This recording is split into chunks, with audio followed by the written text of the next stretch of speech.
సరే, రేవంత్ మోడీ గవర్నమెంట్ నడుస్తుందా, కాంగ్రెస్ గవర్నమెంట్ నడుస్తుందా, ఇలాంటి ఆరోపణలన్నీ కూడా స్వామి యాదవ్ గారు చేశారు. కాబట్టి ఫోన్ ట్యాపింగ్ అంశానికి వస్తే సిట్కి సంబంధించి తొందరలోనే నోటీసులు ఇస్తారు అది ఇది అని అంటున్నారు. కాబట్టి ఏం జరుగుతుంది, ఎంతవరకు వేగవంతమైంది ఈ కేసు? మీకు యోయో టీవీ ప్రేక్షకులకు మాతో పాటు ప్యానెల్లో ఉన్న మిత్రులందరికీ నమస్కారం. ఇక్కడ మీరు చెప్తున్నారు బీఆర్ఎస్ నాయకులు ఇది సిట్ అనేది రెండోసారి వేయొచ్చా, ఒకసారి వేయాలన్నా అనేది దానికి ఉన్నటువంటి గైడ్ లైన్స్ వాళ్ళకున్న ప్రొవిజన్ బట్టి వేసుకుంటారు. దాని గురించి ప్రశ్నించడానికి లేదు.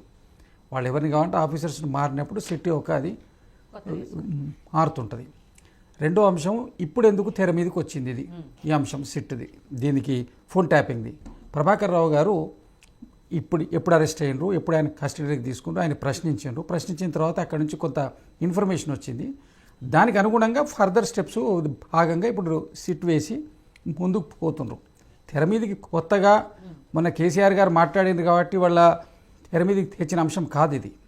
సుప్రీంకోర్టు వీళ్ళు వెళ్ళడము, ప్రభాకర్ రావు గారిని విచారించడము, చేయడము ఇవన్నీ జరుగుతుంది కదా. ప్రాసెస్ ఒక నెల 2 నెలలుగా జరుగుతున్నటువంటి దానికి కొనసాగింపే తప్ప దీనికోసం ప్రత్యేకంగా తెచ్చినటువంటి అంశం కాదు. సరే, రాజకీయ పార్టీలు దాన్ని రాజకీయంగా మలుచుకొని మాట్లాడుతుంటారు. దాంట్లో వాళ్ళదేమి కాదు, వాళ్ళ కావాల్సిన పని వాళ్ళు చేస్తారు. నీటి విషయం గురించి కేసీఆర్ గారు వచ్చి మాట్లాడే ముందు ఆయన రోజా గారు వారు ఇచ్చిన ఆతిథ్యాన్ని స్వీకరించి వారు చేసిన ప్రకటన రాయలసీమను అభివృద్ధి చేస్తారు, రత్నాలసీమ చేస్తా అన్నారు. అంకచర్ల వీటికి అంటే ముందు మిగులు జలాన్ని వాడుకోకపోతే ఎందుకు కింద ఉన్న వాళ్ళని చెప్పి ఆయన ఇచ్చినటువంటి స్టేట్మెంట్స్ ఉన్నాయి. ఆయన ఇచ్చినటువంటి అన్ని క్లియరెన్సెస్ కూడా ఉన్నాయి. వారి టైంలోనే దానికి బీజం పడడం కాదు, దానికి పూర్తిగా కూడా ప్రణాళిక సిద్ధమైంది. వాళ్ళు కింద మిగులు జలాలు కిందకు కావాల్సినటువంటి రాష్ట్రాల వాళ్ళు దాన్ని ఏ విధంగా వాడుకోవాలనే దానికోసం వాళ్ళ ప్రయత్నాలు వాళ్ళు చేస్తున్నారు. అడ్డుకోవడానికి ఇక్కడ ఉన్నటువంటి ప్రభుత్వం మన హక్కుల్ని కాపాడడం కోసం మన ప్రభుత్వం పూర్తి స్థాయిలో ప్రయత్నం చేస్తుంది. వాళ్ళ ప్రాజెక్ట్స్ అన్ని ఆపడం జరిగింది. ఇప్పుడు ఆయన కొత్తగా మొన్న లేవనెత్తినటువంటి అంశం రంగారెడ్డి మన మహబూబ్నగర్ పాలమూరు ప్రాజెక్టు మీద వారు ఏదైతే మాట్లాడుతున్నారో, ఈ 9 సంవత్సరాలుగా మరి వారు ఏం చేసిండ్రు, ఎందుకు ఆగింది, 90% అయింది, 80% ఏదో శాతం అయింది, ఆ కంప్లీట్ ఎందుకు చేయలేకపోయినరు? ఈ 2 సంవత్సరాలు పూర్తవద్దా? మీరు పెట్టిపోయినటువంటి అనేకమైనటువంటి అప్పులు, సమస్యలు, వీటికి ఇమీడియట్గా అదే కాలేని పాయింట్ అవుట్ ఏంటంటే బాగా 2 సంవత్సరాలు వారు అక్కడ లోపల కూర్చొని ఆలోచించి ఏ ప్రాజెక్ట్ అయితే ఆగుందో దాన్ని తీసి ముందర పెడుతున్నారు. మరి ఎస్ఎల్బీసీని ఎన్ని సంవత్సరాలు మీరు పడుకోబెట్టారు? 10 సంవత్సరాలు. దాన్ని ఎందుకు చేయలేదు అప్పుడు మీరు? ప్రతి ప్రభుత్వానికి వాళ్ళ ప్రయారిటీస్ ఉంటాయి. అవి పోను ఏదైతే ప్రాజెక్టు మీద మొన్న మీరు కేసీఆర్ గారు మాట్లాడినరో దానికి ల్యాండ్ ఎక్వియేషన్కు పూర్తి అమౌంట్ ఇవ్వలేదు. దాని ప్రాజెక్ట్ కాస్ట్ పెరిగింది. దానికి కావాల్సినటువంటి వాళ్ళు ఆపినరు. దానికి కొన్ని టెక్నికల్ క్లియరెన్సెస్ అవసరం ఉన్నాయి, దానివల్ల ఆగింది. బడ్జెట్ అలొకేషన్స్కి ఇక్కడ ఉన్న పరిస్థితి గురించి ఎవరికి చెప్పాల్సిన అవసరం లేదు. మాటికి ఉన్న పరిస్థితులు ఉన్నాయి, దానికి అనుగుణంగా చేసుకుంటూ పోతుండ్రు. అయితే కాకపోతే దాన్ని పాయింట్అవుట్ చేసి దీన్ని చర్చనీయాంశం చేసి ఒక 2-3 నెలలు దీని మీద ఉండి మళ్ళీ 3 నెలల వరకు సార్ కనబడడం, 3 నెలల తర్వాత మళ్ళీ వస్తారు, 3 నెలల తర్వాత కొత్త అంశం మీద మాట్లాడతారు. అది వాళ్ళకున్న అలవాటు. ఇప్పుడు వీరు సిట్ గురించి ఫోన్ ట్యాపింగ్లో క్లియర్గా కేవలము ఫోన్ ట్యాపింగ్ చేసేటువంటి ఏ ప్రభుత్వం ఉన్నా ఎవరున్నా ఇంటెలిజెన్సీ వ్యవస్థ ఇది కొంత ఎప్పుడు అలర్ట్ ఉంటుంది, చేస్తున్నటువంటి ప్రక్రియ. దాన్ని ఎవరు కాదనటం లేదు. వ్యక్తులను టార్గెట్ చేసి రాజకీయ ప్రయోజనాల కోసం, వాళ్ళ వ్యక్తిగత ప్రయోజనాల కోసం ఫోన్ ట్యాపింగ్ని వాడిండ్రు అనేది ఆరోపణ.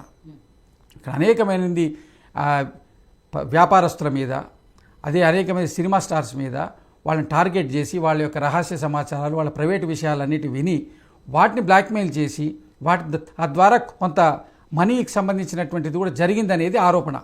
ఇక్కడ ఏదో పొలిటికల్ అంశం. ఇక్కడ ఫోన్ ట్యాపింగ్ ఏ ప్రభుత్వం ఉన్నా ఎవరున్నా ఇంటెలిజెన్సీ వాళ్ళు ఇది permission of some important authorities తోటి వాళ్ళు అవి చేస్తూ ఉంటారు. అది ఎప్పుడున్నా నిరంతర ప్రక్రియ. కాకపోతే దాన్ని టార్గెటెడ్గా దానికి కావాల్సిన క్లియరెన్సెస్ అన్ని పద్ధతి ప్రకారం అయిందా, పద్ధతి ప్రకారం కాలేదా అన్న దాని మీద జరుగుతున్న విచారణ. అది మీకు దాంట్లో ప్రమేయం లేనప్పుడు మాటికి మీరు మాట్లాడాల్సిన అవసరం ఏముంది? కోర్టులో కేసు నడుస్తుంటుంది, 10 ఏళ్ళు నడుస్తుంది, 5 ఏళ్ళు నడుస్తుంది. దానికి నోటీసులు ఇస్తుంటారు, కోర్టులో కేసున్న వాళ్ళు అటెండ్ అవుతుంటారు, పోతుంటారు, వస్తుంటారు.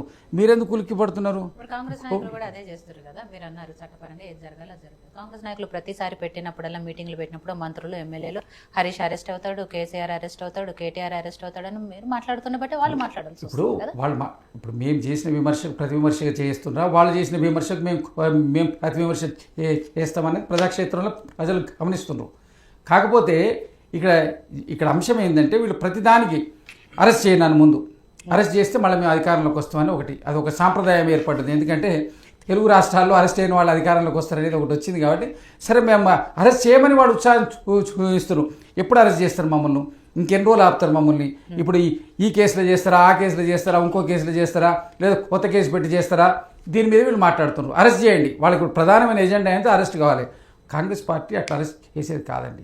నేర నిరూపణ చేసి మీరు పూర్తిగా వ్యక్తిగా నిరూపణ అయితే మాత్రం అరెస్ట్ చేస్తుంది. వాళ్ళని విచారణ కోసం కూడా అరెస్ట్ చేయొచ్చు. చేయలేదు. ఎందుకు చేయలేదు? ప్రజాస్వామ్యబద్ధంగా వెళ్తున్నాం కాబట్టి చేయలేదు. మీరేం చేశారు? డ్రోన్ ఎగిరేసిన కేసు కూడా అరెస్ట్ చేశారు. అట్లా చేయదలుచుకుంటే ఎన్నిట్లో చేయొచ్చు మిమ్మల్ని? చేయలేదు. మీరు మొన్నపై అక్కడ ప్రాజెక్టు చూడడానికి కూడా కాళేశ్వరం డ్రోన్ ఎగిరేసారు వితౌట్ పర్మిషన్, దాంట్లో కూడా అరెస్ట్ చేయొచ్చు.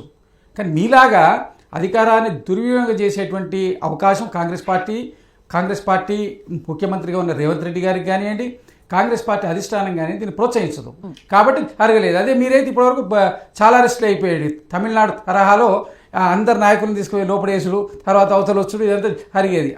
అలాంటి సంస్కృతి కాంగ్రెస్ పార్టీకి లేదు.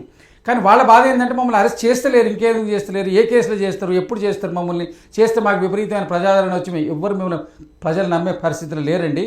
మీరు చేసినటువంటి అన్యాయాలు, అరాచకాలు, ఈ రాష్ట్రాన్ని అధోగతి పాలు చేసినటువంటి విషయం ప్రజలు పూర్తిగా గమనించారు. మిమ్మల్ని మళ్ళా కాదు కదా, మళ్ళీ ఎప్పుడు చేయరు. మన సర్పంచ్ ఎన్నికల్లో కూడా మంచి స్థానాలు వచ్చినాయి కాంగ్రెస్ పార్టీకి.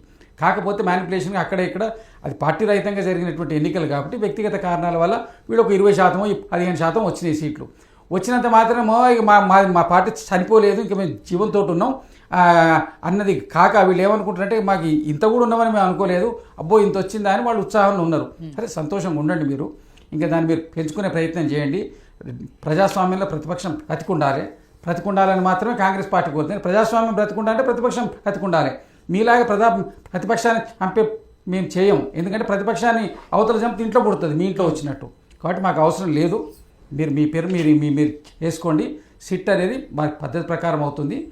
ప్రభాకర్ రావు గారి విచారణ తర్వాత కొనసాగింపుగానే సిట్ ఏర్పడ్డది. దానికి కావాల్సి మాకు ముఖ్యమంత్రి గారికి, ప్రభుత్వానికి నమ్మకం ఉన్నటువంటి అధికారులను వేసి దాన్ని ఇంకా పారదర్శకంగా చేసే ప్రయత్నం జరుగుతుంది.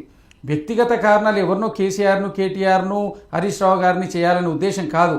మీరు అనేకమైనటువంటి ప్రైవేటు వ్యక్తులు, వ్యాపారస్తులు, సెలబ్రిటీసు, వాళ్ళు అనేక మందిని మీరు దాని ద్వారా ఇబ్బంది పెట్టిందనేటి అనేకమైనటువంటి కంప్లైంట్స్ ఉన్నాయి.